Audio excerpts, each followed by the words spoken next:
आज हम लोग आप लोगों के बीच में उपस्थित हुए एनसीईआरटी क्लास 9th की विज्ञान को लेके, साइंस को लेके इसके जो सॉल्यूशन हैं उसके हम अध्ययन करेंगे दोस्तों। तो हमारा जो फर्स्ट चैप्टर है दोस्तों, हमारे आसपास के पदार्थ हैं। तो हम लोग अपने आसपास के पदार्थ के बारे में अध्ययन करेंगे। तो चलिए दोस्तों अध्ययन करते हैं। प्रश्न क्रमांक 1, निम्नलिखित में से कौन सा पदार्थ है? वायु, कुर्सी, स्नेह, गंध, घृणा, बादाम, विचार, शीत, नींबू, पानी, इत्र की सुगंध। तो जो पदार्थ होता है दोस्तों उसका एक आकार होता है, एक आयतन होता है और उसका एक वजन या द्रव्यमान होता है। तो इसमें जो हमारी जो वस्तुएं हैं दोस्तों वो कुर्सी, वायु, बादाम, पानी, नींबू, इनका एक निश्चित आकार या आयतन होता है। परंतु जैसे स्नेह, गंध, घृणा, विचार, इत्र की सुगंध, ये क्या होता है?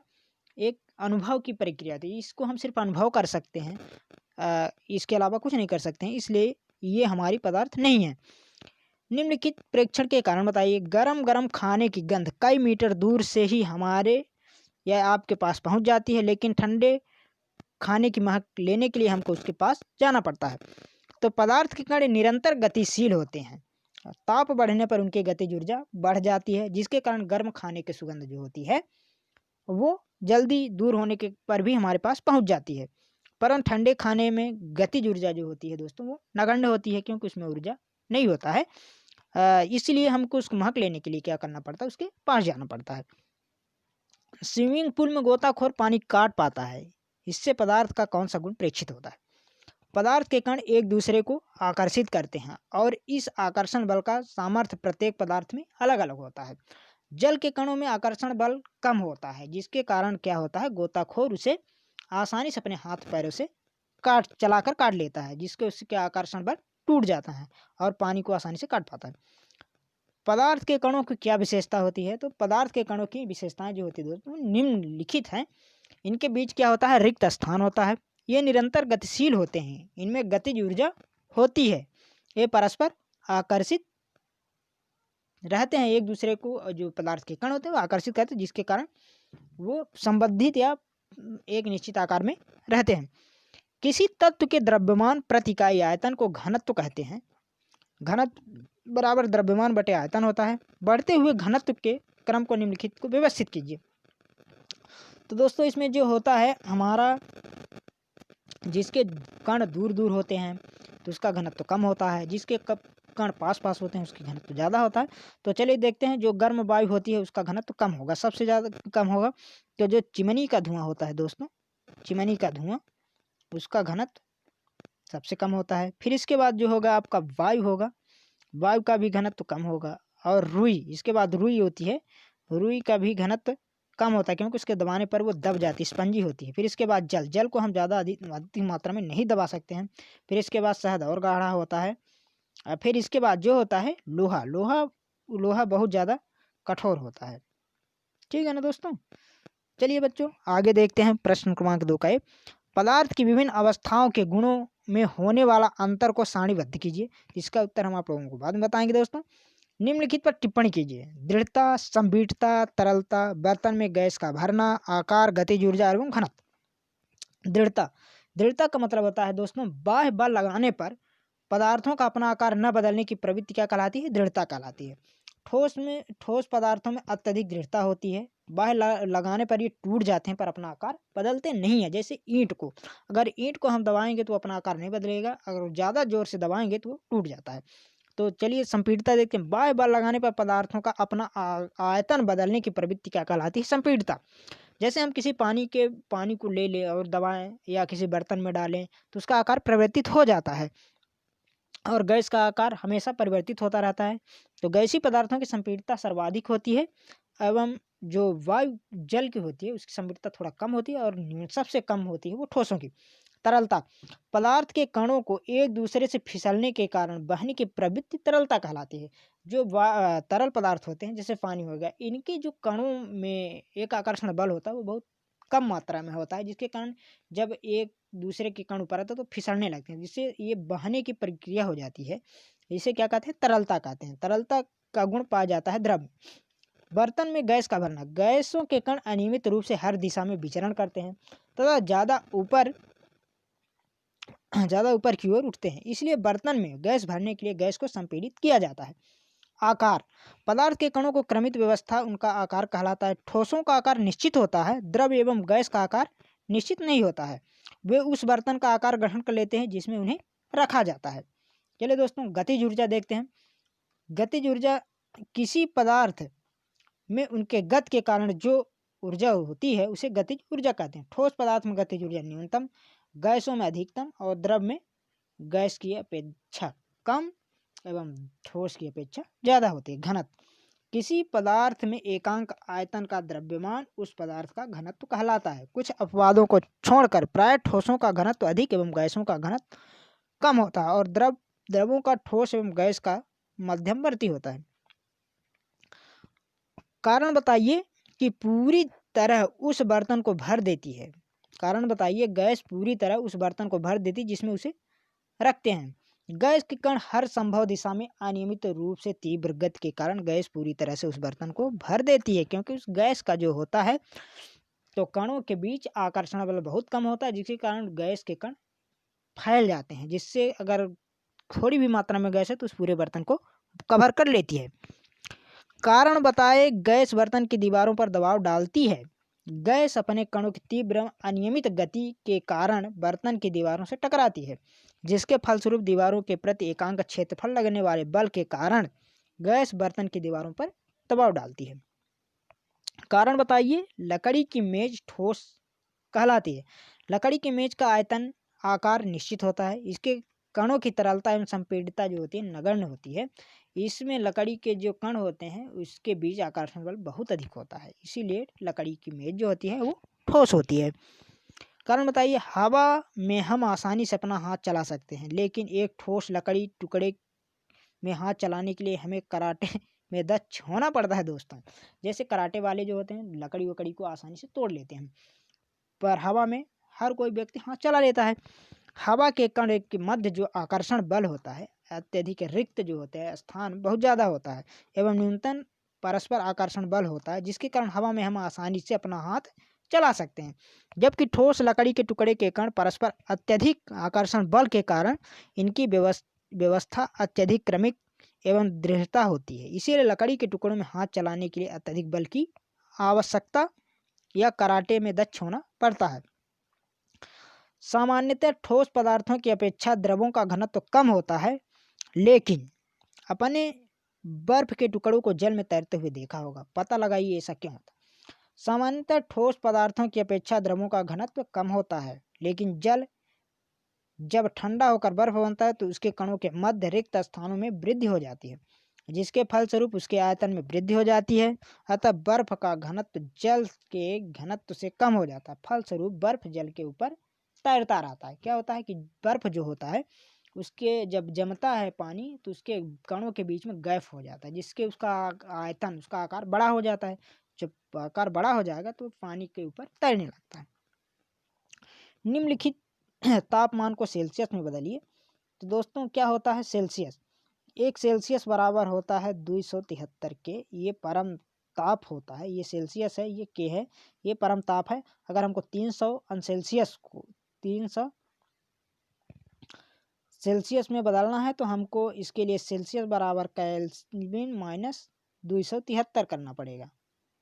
तो 273 तो सेल्सियस में बदलने के लिए 300 माइनस 273 दोस्तों कर देंगे तो कितना आ जाएगा, 273 करेंगे तो 27 आ जाएगा। तो 27 अंश सेल्सियस में होगा, मतलब है 300 के बराबर 27 सेल्सियस के बराबर होगा।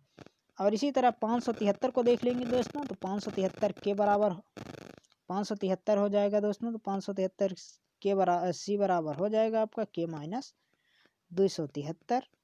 तो 500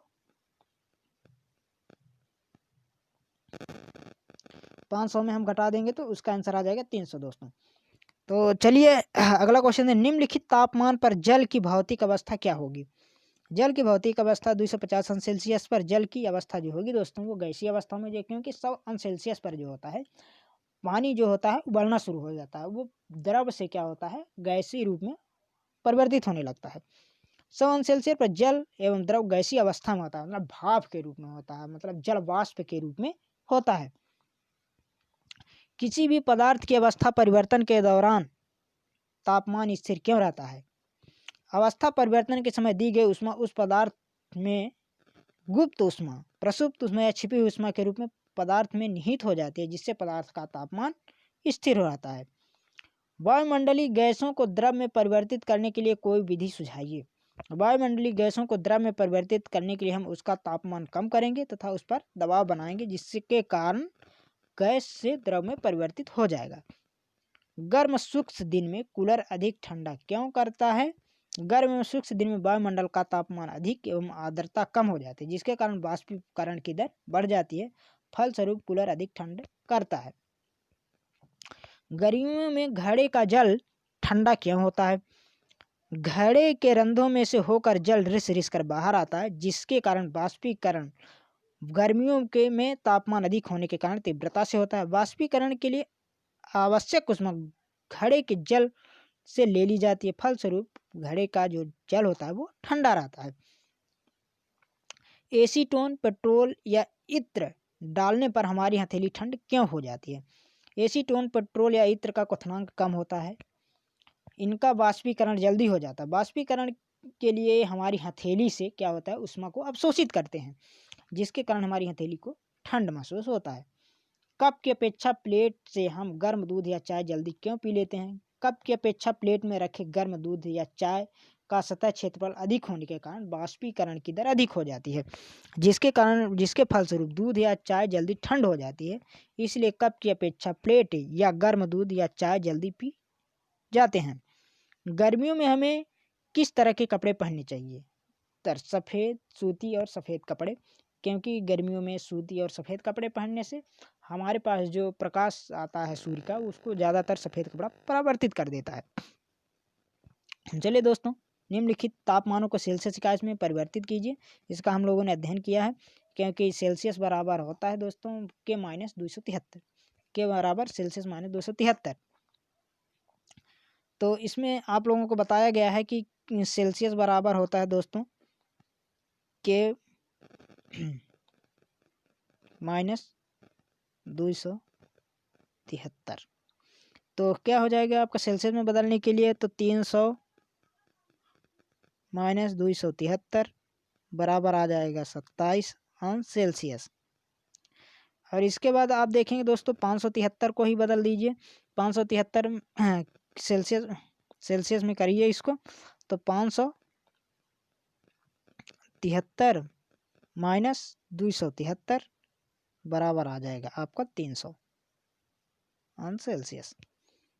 ठीक है दोस्तों, निम्नलिखित तापमान को केल्विन इकाई में परिवर्तित करिए। अब केल्विन में हमको इसको परिवर्तित करना है दोस्तों। केल्विन में परिवर्तित करने के लिए हमको जानते हैं क्या करना होगा? केल्विन बराबर हो जाएगा दोस्तों C + 273। जब 273, तो C का मान कितना दिया है? 25, तो के बराबर लिख देंगे दोस्तों 25 क्या है? 25 सेल्सियस क्या है? तो सेल्सियस 25 लिख देंगे और ये प्लस कर देंगे 273। तो यहाँ आंसर आ जाएगा कितना दोस्तों? 8, 9, 298 आ जाएगा। तो ये के में आ जाएगा। ठीक है दोस्तों, इसके बाद क्या देखते हैं? 200 क्या दिया है, कि कितना दिया है दोस्तों? दूसरा 373। तो के बराबर क्या हो जाएगा आपका? के बराबर हो जाएगा आपका 373 प्लस हो जाएगा, इसमें प्लस हो जाएगा दोस्तों आपका कितना? 273। तो इसमें हो जाएगा बराबर आ जाएगा 6, 4 और 6, 646 केल्विन हो जाएगा दोस्तों। चलिए अब नेक्स्ट क्वेश्चन अध्ययन करते हैं। निम्नलिखित अवलोकन हेतु कारण लिखिए। नैप्थलीन को रखा रहने देने पर यह समय के साथ कुछ भी ठोस पदार्थ छोड़े बिना अदृश्य हो जाता है। हमें इत्र की गंध बहुत दूर बैठे हुए भी पहुंच जाती है। नैप्थलीन को रखे रहने देने पर यह वायुमंडल के ताप पर ही ऊर्ध्वपातन की क्रिया द्वारा वाष्प में परिवर्तित होकर वायुमंडल में पूर्ण रूप से अदृश्य हो जाता है और कुछ भी ठोस पदार्थ शेष नहीं रहता है। मतलब दोस्तों ये क्या होता है, कुछ पदार्थ ऐसे होते हैं जो हवा से क्रिया करके सीधे ठोस से गैस में परिवर्तित हो जाते हैं, वो द्रव में परिवर्तित नहीं होते हैं, तो उसे ऊर्ध्वपातन क्रिया कहते हैं। इत्र की वाष्प के वायुमंडल में विसरण बहुत तीव्रता होती है। तीव्रता से होता है, जिसके फलस्वरूप इत्र की गंध हमारे पास बहुत दूर बैठे हुए भी पहुंच जाती है। निम्नलिखित पदार्थों को उनके कणों के बीच बढ़ते हुए आकर्षण के अनुसार व्यवस्थित कीजिए। जल, चीनी, ऑक्सीजन। तो इसका हो जाएगा ऑक्सीजन, जल और चीनी। निम्नलिखित तापमानों पर जल की भौतिक अवस्था क्या होती है? 25 अंश सेल्सियस, 0 अंश सेल्सियस और 100 अंश सेल्सियस। 25 अंश सेल्सियस पर जो जल का है भौतिक अवस्था वो जल ही या द्रव ही रहेगा। 0 अंश सेल्सियस पर ठोस एवं द्रव अवस्था के बीच में रहेगा, मतलब अर्ध तरल के रूप में रहेगा। और 100 अंश सेल्सियस पर द्रव एवं गैस के रूप अवस्था में रहेगा, मतलब जल वाष्प के रूप में रहेगा। पुष्टि हेतु कारण दें। जल कमरे के ताप पर द्रव है, लोहे की अलमारी कमरे के ताप पर ठोस है। क्यों? कमरे के ताप पर जल का आयतन निश्चित है तथा इसे किसी बर्तन में डालने पर उसका आकार ग्रहण कर लेता है। इसके अतिरिक्त जल की तरलता का गुण भी है, इसीलिए जल कमरे के ताप पर द्रव है। कमरे के ताप पर लोहे की अलमारी का आकार एक आयतन निश्चित है, इसलिए तरलता एवं सपेटता का गुण नहीं पाया जाता है, तो इसलिए सुदृढ़ है। इसलिए कमरे के ताप पर लोहे की अलमारी क्या होती है? ठोस होती है। 273 के पर बर्फ को ठंडा करने पर तथा जल को इसी तापमान पर ठंडा करने पर शीतलता का प्रभाव अधिक क्यों होता है?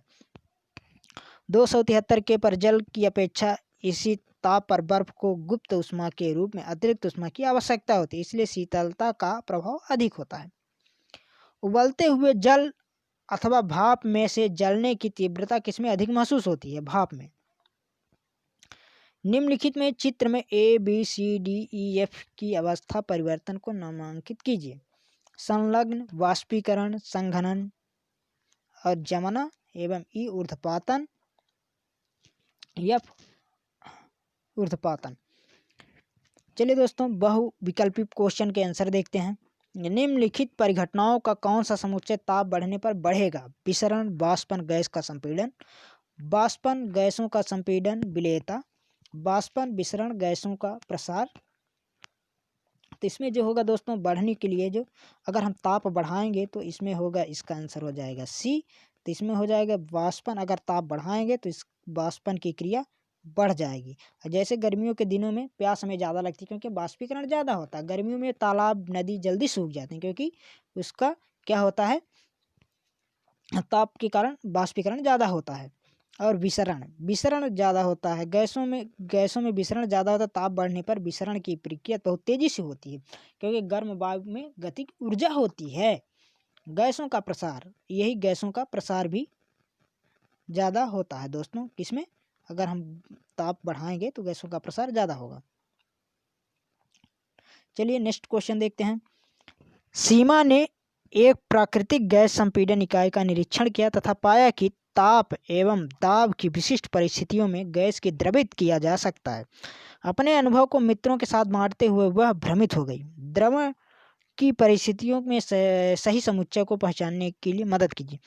निम्न ताप, निम्न दाब, उच्च ताप, निम्न दाब, निम्न ताप, उच्च दाब, उच्च ताप, निम्न दाब। तो इसके लिए जो होगा दोस्तों C होगा। निम्न ताप और उच्च दाब द्रवण के लिए होता है। निम्न ताप और उच्च दाब, उच्च दाब होगा। चलिए नेक्स्ट देखते हैं। तरल में प्रवाह का अद्वितीय गुण होता है। निम्नलिखित में कौन सा कथन सत्य है? केवल गैसें तरल के समान व्यवहार करती हैं। गैस तथा ठोस तरल के समान व्यवहार करते हैं। गैस तथा द्रव तरल के समान व्यवहार करते हैं। इसके लिए जो दोस्तों है C नंबर होगा। गैस तथा द्रव तरल के समान व्यवहार करते हैं। ग्रीष्म काल में जल को मिट्टी के बर्तन में रखने पर किस परिघटना के कारण वह ठंडा हो जाता है? दोस्तों ये होता है आपके परासरण के कारण। परासरण के कारण क्या हो जाता है, हमको घड़े में ठंडा पानी मिलता है।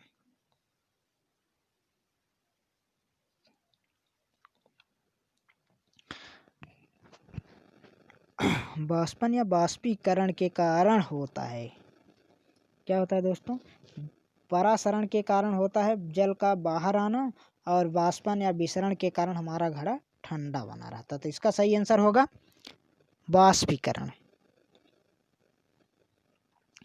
कुछ पदार्थों को उनके मध्य आकर्षण बलों के बढ़ते हुए क्रम में व्यवस्थित किया गया है। निम्नलिखित में से कौन सा सही व्यवस्था को निरूपित करता है? तो इसके लिए है दोस्तों ऑक्सीजन, जल एवं शर्करा। कौन सा है? ऑक्सीजन, जल एवं शर्करा होता है। 25 अंश सेल्सियस, 38 अंश सेल्सियस तथा 66 अंश सेल्सियस को केल्विन तापक्रम में परिवर्तित करने पर इन तापमानों का सही अनुक्रम क्या होगा? तो दोस्तों आप लोगों को इसका सूत्र बताया गया है। क्या होता है? सेल्सियस बराबर होता है केल्विन प्लस 273। अब आप इसको जोड़ के आप हल कर सकते हैं। तो इसके लिए आपका आंसर जो होगा दोस्तों वो होगा ए 298 जोड़ेंगे तो आएगा 311 आएगा और 339। ये सब किस में होगी? केल्विन में होगी परिवर्तित करने पर। निम्नलिखित में से सही कथन का चयन कीजिए। ठोस तथा द्रव अवस्था में गुजरे बिना वाष्प में रूपांतरण वाष्पन कहलाता है। वाष्प का द्रव अवस्था में गुजरे बिना ठोस के रूप में ऊर्ध्वपातन कहलाता है। वाष्प का द्रव अवस्था से गुजरे बिना ठोस में रूपांतरण हिमीकरण कहलाता है। वाष्प का द्रव अवस्था से गुजरे बिना ठोस में रूपांतरण हिमीकरण कहलाता है। ठोस का द्रव में रूपांतरण ऊर्ध्वपातन कहलाता है। तो इसका वाष्प का द्रव अवस्था से गुजरे बिना, वाष्प का द्रव अवस्था से गुजरे बिना ठोस के रूप में रूपांतरण कहलाता है ऊर्ध्वपातन। चलिए दोस्तों अगला क्वेश्चन देखते हैं। डाई एथिल ईथर, एसीटोन तथा एन ब्यूटाइल अल्कोहल के क्वथनांक क्रमशः 35 अंश सेल्सियस, 56 अंश सेल्सियस तथा 118 अंश सेल्सियस है। निम्नलिखित में से कौन से क्वथनांकों का केल्विन तापक्रम सही निरूपण है? तो ए हो गया 306। तो इसका जो सही निरूपण होगा दोस्तों वो होगा सी नंबर 308 केल्विन, 329 केल्विन और 308 केल्विन इसका सही आंसर होगा। निम्नलिखित में से कौन सी परिस्थिति जल के वाष्पन में वृद्धि करेगी? जल के तापमान में वृद्धि, जल के तापमान में कमी, जल का कम पृष्ठीय क्षेत्रफल, जल में नमक मिलाना। जल के तापमान में वृद्धि क्या होगा? उसके तापमान में या वाष्पीकरण जल के वाष्पन में वृद्धि करेगा। निम्नलिखित में से किन परिस्थितियों में हाइड्रोजन गैस के अणुओं के मध्य दूरी बढ़ेगी? बंद पात्र में भारी हाइड्रोजन गैस पर दबाव बढ़ाकर, कुछ हाइड्रोजन गैस का पात्र में रिसाव होने पर, हाइड्रोजन गैस के पात्र का आयतन बढ़ाकर, पात्र का आयतन बढ़ाए बिना पात्र में अधिक हाइड्रोजन मिलाने पर। तो इसका आंसर जो होगा दोस्तों दूसरा और तीसरा होगा, मतलब सी नंबर होगा इसका आंसर। क्या होगा? सी नंबर इसका आंसर होगा। मतलब कि उसका बर्तन या पात्र में रिसाव करने पर और उसका बर्तन का आयतन बढ़ाने पर। निम्नलिखित में से कौन सा ऊर्ध्वपातज पदार्थ नहीं है? आयोडीन, कपूर, अमोनिया क्लोराइड और नमक। तो इसमें आयोडीन, कपूर, अमोनिया क्लोराइड ये ऊर्ध्वपातज हैं और नमक नहीं है। क्या है? नमक नहीं है। तो इसका सही आंसर हो जाएगा दोस्तों क्या? नमक। द्रव धातु का नाम है सोडियम, पारा, आयोडीन, चांदी। जो धातु होती है अधिकतर क्या होती है दोस्तों? वो ठोस अवस्था में होती है, पर पारा ये एक ऐसी धातु है जो द्रव अवस्था में पाई जाती है। द्रव धातु क्या है? पारा। तो नेक्स्ट क्वेश्चन देखें तो तापमान का मात्रक है केल्विन। चलिए दोस्तों रिक्त स्थानों की पूर्ति के लिए हम लोग देखते हैं। कच्छ ताप पर एक द्रव के वाष्पन से जो होता है तो उसका प्रभाव पड़ता है शीतलन के। शीतलन क्या होता है? शीतलन। कच्छ ताप पर एक द्रव के वाष्पन से शीतलन प्रभाव पड़ता है, शीतलन हो जाएगा यहाँ। फिर इसके बाद है कच्छ ताप पर ठोस के कणों के मध्य आकर्षण बल गैसीय अवस्था में विद्यमान आकर्षण बलों की तुलना में क्या होगा? अधिक होगा। क्या होगा? अधिक होगा। यहाँ पे हो जाएगा अधिक दोस्तों, अधिक हो जाएगा। अवस्था के कणों का विन्यास क्रम अवस्था में कणों का विन्यास क्रमित होता है अद्यपि। इसमें हो जाएगा आपका ठोस अवस्था में कणों का विन्यास क्रमित होता है अद्यपि गैसीय अवस्था में कोई क्रम नहीं होता है। ठोस अवस्था का ठोस अवस्था का गैस अवस्था द्रव अवस्था से गुजरे बिना सीधे गैस अवस्था में परिवर्तन होता है। द्रव का ऊर्ध्वपातन, तो इसमें क्या हो जाएगा, ठोस अवस्था का गुजरे बिना सीधे गैस अवस्था में परिवर्तन ऊर्ध्वपातन कहलाता है। क्या कहलाता है? ऊर्ध्वपातन।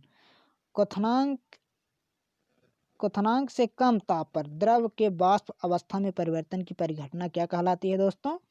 वाष्पीकरण कहलाती है। क्या कहलाती है? वाष्पीकरण। यह हो जाएगा आपका वाष्पीकरण। पदार्थ 3 अवस्थाओं में होता है। पदार्थ जो होता है 3 अवस्थाओं में होता है।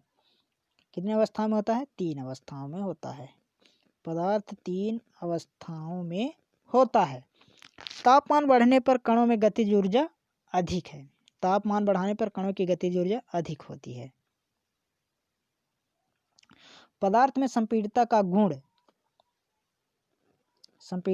गुण जो होता है गैस अवस्था में सर्वाधिक होता है। किसमें होता है?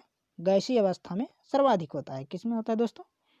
गैस में संपीड़ितता। गैस को जितना ज़्यादा दबाना चाहते हैं तो दबा सकते हैं। सॉरी दोस्तों, चलिए सही जोड़ी मिलान करते हैं। ठोस का द्रव में परिवर्तन क्या कहलाता है? ठोस का द्रव में परिवर्तन कहलाता है संगलन। क्या कहलाता है? संगलन। ठोस का द्रव में परिवर्तन कहलाता है संगलन।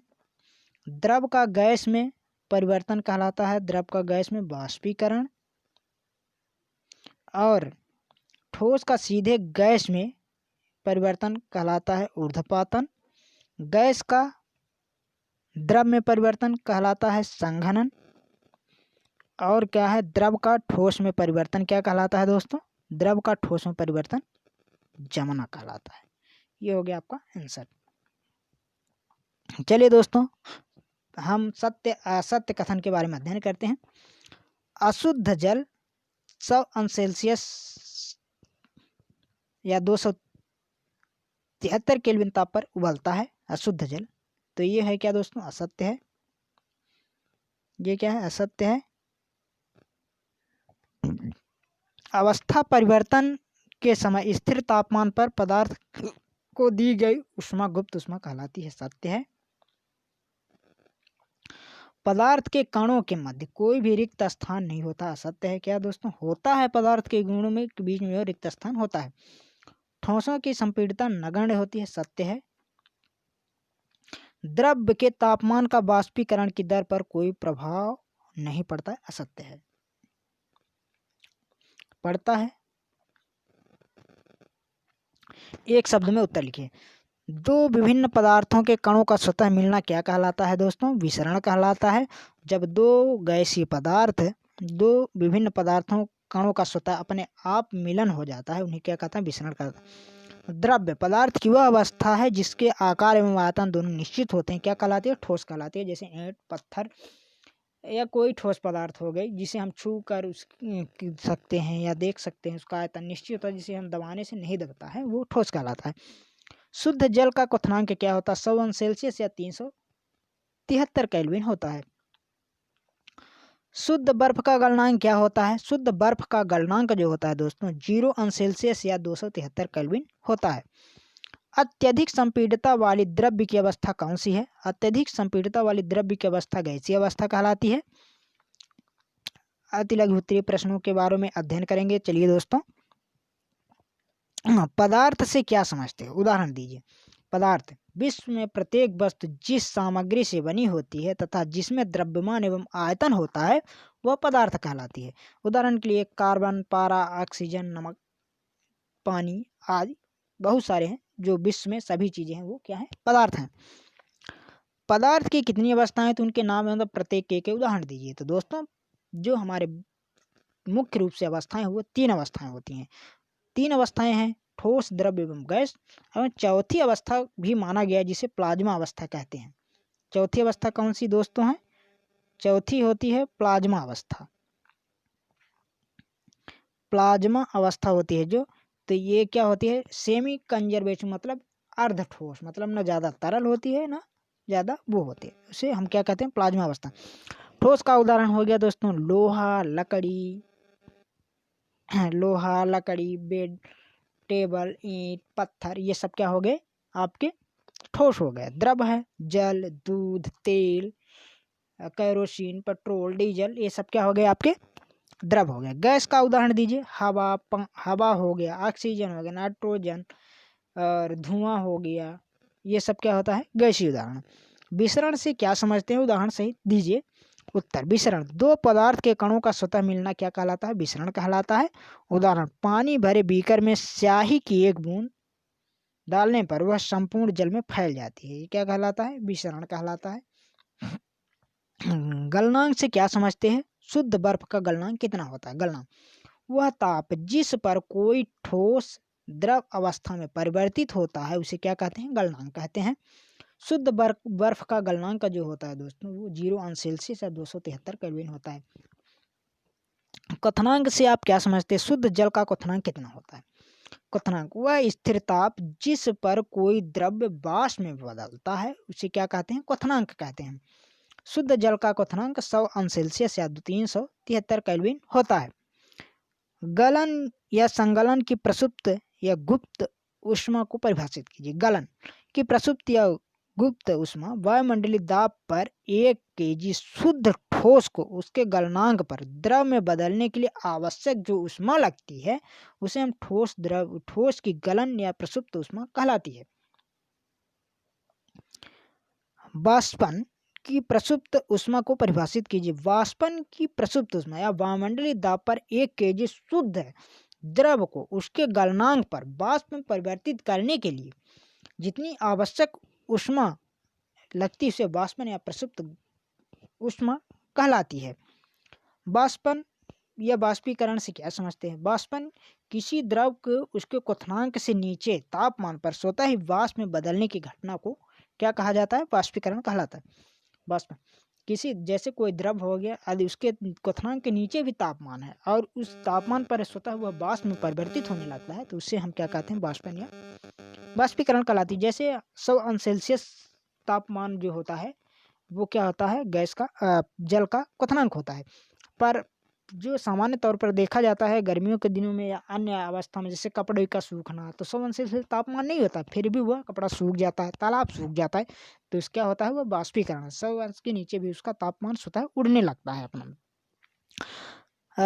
प्रश्न क्रमांक अगला देखें दोस्तों, संघनन किसे कहते हैं। संघनन किसी गैस के द्रव अवस्था में बदलने की घटना क्या कहलाती है, संघनन कहलाती है।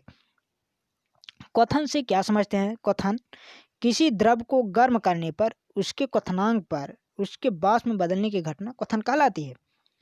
ऊर्ध्वपातन को परिभाषित कीजिए। दोस्तों ये बहुत महत्वपूर्ण क्वेश्चन है, इसको ध्यान दीजिएगा।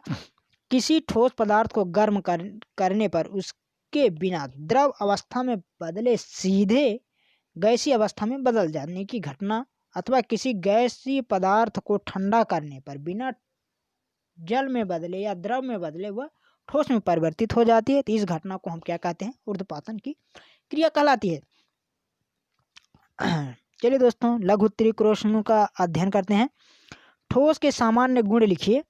ठोस के सामान्य गुण है, इसके कणों के मध्य रिक्त स्थान न्यूनतम होता है, इसके कणों की गति या गतिज ऊर्जा न्यूनतम होती है, इसके कणों के मध्य आकर्षण बल अधिकतम होता है, इसका आयतन आकार निश्चित रहता था अर्थात नगण्य संपीड़ितता होती, ये दृढ़ होते हैं। द्रवों के सामान्य गुण लिखिए। देखिए द्रवों के गुण लिखिए दोस्त, द्रवों के गुण जो है वो निम्नलिखित हैं, आप देखिए। इनका आयतन तो स्थिर होता है, लेकिन इनका आकार स्थिर नहीं रहता है। इनमें बहाव होता है क्योंकि इसमें तरलता का गुण पाया जाता है। इनमें ठोस द्रव एवं गैस का मिश्रण संभव होता है। ये ठोसों की अपेक्षा अधिक संपीड्य होते हैं। गैस के सामान्य गुण लिखिए। तो गैसों के सामान्य जो लक्षण है दोस्तों वो निम्नलिखित, इनका न तो आकार निश्चित होता है न इनका आयतन निश्चित होता है। ये जिस पात्र में रखी जाती है उसी का आकार एवं आयतन ग्रहण कर लेती हैं। ये अत्यधिक तरल होती हैं। इनमें अत्यधिक संपीड़ितता का गुण पाया जाता है। इनमें अत्यधिक विसरण का गुण पाया जाता है। वाष्पीकरण को प्रभावित करने वाले कारकों को समझाइए। वाष्पीकरण को प्रभावित करने वाले कारक निम्नलिखित हैं। द्रव का सतही क्षेत्रफल जितना अधिक होगा तो वाष्पन की दर उतनी अधिक होगी। तापमान में वृद्धि से अधिक ऊर्जा मिलने के कारण अधिक बाष्पीकरण होता है। वायुमंडल की आर्द्रता वाष्पन की दर को कम कर देती है। वायु की गति वाष्पन की दर को बढ़ा देती है। किसी विचाराधीन जल के नमूने का कथन सामान्य ताप एवं दाब पर 102 अंश सेल्सियस पर हुआ। क्या जल शुद्ध है? क्या यह जल 0 अंश सेल्सियस पर जमेगा? टिप्पणी कीजिए। चूंकि शुद्ध जल का क्वथनांक 100 अंश सेल्सियस होता है और दिए हुए जल का क्वथन 102 अंश सेल्सियस होता है, अतः दिया गया जल शुद्ध नहीं है, अतः दिया गया जल अशुद्ध जल है। चूंकि नमूने का जल अशुद्ध है, अतः 0 अंश सेल्सियस पर नहीं जमेगा। कोई विद्यार्थी बर्फ तथा जल से भरे एक बीकर को गर्म करता है। वह बीकर की सामग्री को तापमान के समय के फलन के रूप में मापता है। निम्नलिखित में से कौन सा ग्राफ परिणाम को सही रूप में दर्शाएगा? अपने उत्तर को औचित्य कीजिए। ग्राफ डी सही रूप दर्शाएगा, क्योंकि बर्फ युक्त जल का प्रारंभिक तापमान 0 अंश सेल्सियस होगा तथा गर्म करने पर यह तब तक 0 अंश सेल्सियस पर स्थिर रहेगा जब तक संपूर्ण बर्फ संगलित नहीं हो जाती। इसके बाद जल को तापमान बढ़ाना प्रारंभ होगा और अंततः यह तापमान 100 अंश सेल्सियस हो जाएगा, तब वह द्रव से गैस में बदलना शुरू होगी। निम्नलिखित चित्र को देखिए तथा सुझाव दीजिए कि पात्र ए बी सी डी वाष्पन की दर सर्वाधिक होगी। समझाइए। गर्म जल युक्त एक पात्र को रेफ्रिजरेटर में प्रभाग में ताप 0 से नीचे में रख दिया। यदि आप पात्र को अंतर्वस्त्र के ताप पर मापन कर सके तो निम्नलिखित ग्राफ में कौन सा समय फलन के साथ ताप में परिवर्तन को सही निरूपित करेगा? ग्राफ है ताप में परिवर्तन का सही निरूपण करता है, क्योंकि गर्म जल का प्रारंभिक ताप 0 अंश सेल्सियस से अधिक है। ठंड होने पर तापमान गिरता जाता है तथा 0 अंश सेल्सियस पर पहुंच जाता है। इसके बाद जल का हिमीकरण प्रारंभ हो जाता है और जब तक संपूर्ण जल बर्फ में परिवर्तित नहीं हो जाता, जल का तापमान 0 अंश सेल्सियस पर स्थिर रहता है। जब संपूर्ण जल बर्फ में परिवर्तित हो जाता है तो पुनः जल का तापमान गिरना प्रारंभ कर देता है। ठोस का वाष्प में रूपांतरण ऊर्ध्वपातन कहलाता है। वाष्प के ठोस रूप में व्यक्त करने वाले पद का नाम लिखिए। ठोस अवस्था का द्रव में रूपांतरण गलन कहलाता है। गलन की गुप्त ऊष्मा को क्या कहते हैं? ऊर्ध्वपातन है पहले का, और दूसरे का गलन या संगलन की प्रसुप्त गुप्त ऊष्मा वायुमंडल की दाब पर 1 kg शुद्ध ठोस को उसके गलन पर द्रव में बदलने के लिए आवश्यक गुप्त ऊष्मा की मात्रा उस ठोस का संगलन की प्रसुप्त गुप्त ऊष्मा कहलाती है। परासरण एक विशिष्ट प्रकार का विसरण है। टिप्पणी कीजिए। विसरण में एक पदार्थ के कण दूसरे पदार्थ के कणों में स्वतः ही मिल जाते हैं। परासरण में भी एक पदार्थ के कण दूसरे पदार्थ के कणों में स्वतः ही मिल जाते हैं, लेकिन यह प्रक्रिया दो द्रवों के बीच होती है तथा उनकी सांद्रता की भिन्नता पर निर्भर करती है। एक झिल्ली द्वारा होती है, अतः परासरण एक विशिष्ट प्रकार का विसरण है। बर्फ के रूप में जल शीतलन प्रभाव रखता है, जबकि भाप के रूप में जल गंभीर जलन कर सकता है। इनका प्रक्षेपण समझाइए। बर्फ के पिघलने के लिए गुप्त ऊष्मा के रूप में हमारे शरीर से ऊष्मा ग्रहण करती है तथा उसका ताप भी 0 अंश सेल्सियस होता है, जिससे शीतलन का अनुभव होता है। जबकि वाष्प संघनित होने के लिए गुप्त ऊष्मा के रूप में पर्याप्त मात्रा में उसमें बाहर निकलती है, जिससे हमारा शरीर ग्रहण नहीं करता है। इसके अतिरिक्त भाप का तापमान भी 100 अंश सेल्सियस होता है, इसलिए भाप के रूप में जल गंभीर जलन करता है। अलका एक केतली में चाय बना रही थी। उसकी केतली की टोंटी से निकलती हुई भाप के झोंके से अचानक अत्यधिक ऊष्मा महसूस की। उसे आश्चर्य हुआ कि केतली में उबलते हुए जल की तुलना में भाप का तापमान अधिक था। टिप्पणी कीजिए। केतली में उबलते हुए जल का तापमान 100 अंश सेल्सियस होता है, जबकि भाप भी इसी ताप पर बनती है, लेकिन खौलते जल की अपेक्षा उसमें अत्यधिक मात्रा में गुप्त ऊष्मा के रूप में ऊष्मा अतिरिक्त मात्रा होती है, जो कि वह वाष्प बनने में ग्रहण करती है। इसलिए केतली में खौलते जल की अपेक्षा केतली से निकलने वाली भाप अधिक जलन पैदा करती है। इसलिए अलका को खौलते जल की अपेक्षा केतली से निकलने वाली भाप का तापमान अधिक महसूस हुआ। ग्रीष्म काल में प्रियांशी तथा अली ने क्रमशः सूती तथा नायलॉन के वस्त्र पहन रखे थे। आपकी समझ में कौन सा अधिक आरामदायक होगा और क्यों? प्रियांशी ने सूती के कपड़े पहन रखे हैं, इसलिए वह अधिक आरामदायक रहे, क्योंकि ग्रीष्म काल में हमको अधिक पसीना आता है और सूती के कपड़े अधिक पसीना सोखते हैं तथा नायलॉन के कपड़े पसीने को कम सोख पाते हैं। कपड़ों के द्वारा अवशोषित पसीने का वाष्पन होता है तथा पसीना वाष्पन के लिए वाष्प की गुप्त उष्मा के रूप में हमारे शरीर की उष्मा ग्रहण करती है और उसको शीतलता का अनुभव होता है। एक पार्टी में आप अपनी प्रिय शर्ट पहनना चाहते हो। समस्या यह है कि वह धोने के पश्चात अभी भी गीली है। इसको शीघ्रता से सुखाने के लिए आप क्या कदम उठाएंगे? हम गीली शर्ट को फैलाकर खुले में जहां धूप हो वहां तेजी से हवा भी चल रही हो डाल देते हैं। अधिक सतही क्षेत्रफल, अधिक ताप एवं अधिक वायु का वेग शर्ट के में उपस्थित जल को वाष्पन की दर को बढ़ा देंगे। इससे उपस्थित जल अधिक से अधिक मात्रा में शीघ्र वाष्पीकृत हो जाएगा और शर्ट शीघ्र सूख जाएगी। गलनांक तथा क्वथनांक पर किसी पदार्थ का ताप स्थिर क्यों रहता है? गलनांक पर पदार्थ को जो उष्मा दी जाती है वह उसे ठोस पदार्थ से अवशोषित कर ली जाती है तथा उसके कणों के मध्य लगने वाले परस्पर आकर्षण बल को वशीभूत करके पदार्थ की अवस्था को बदलने में इसको व्यय कर देता है। इसलिए उस पदार्थ का तापमान स्थिर रहता है। इसी प्रकार क्वथनांक पर द्रवों के कण भी इतनी ऊर्जा आ जाती है कि वे परस्पर आकर्षण बल को तोड़कर स्वतंत्र हो जाते हैं तथा द्रव उष्मा गुप्त उष्मा के रूप में अवस्था में परिवर्तन के लिए प्रयुक्त हो जाती है। इसलिए तापमान स्थिर रहता है। चलिए दोस्तों, दीर्घ उत्तरी प्रश्नों का हम लोग अध्ययन करेंगे। निम्नलिखित को परासरण विसरण में वर्गीकृत कीजिए। जल में रहने की पर किशमिश फूल का फूलना, छींकने पर वायरस का फैलना, नमक के संपर्क में आने पर केंचुए का मरना, शक्कर में गाढ़ी चाशनी में रखने पर अंगूर का सिकुड़ना, लवण में अचार का परिरक्षण।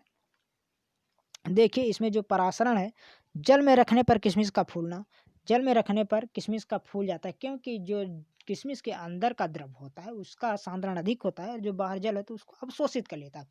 और जो किशमिश का बाहरी परत होता है वह अर्धपारगम्य झिल्ली का काम करता है, जिससे वो जल को सोख लेता है और किशमिश फूल जाता है।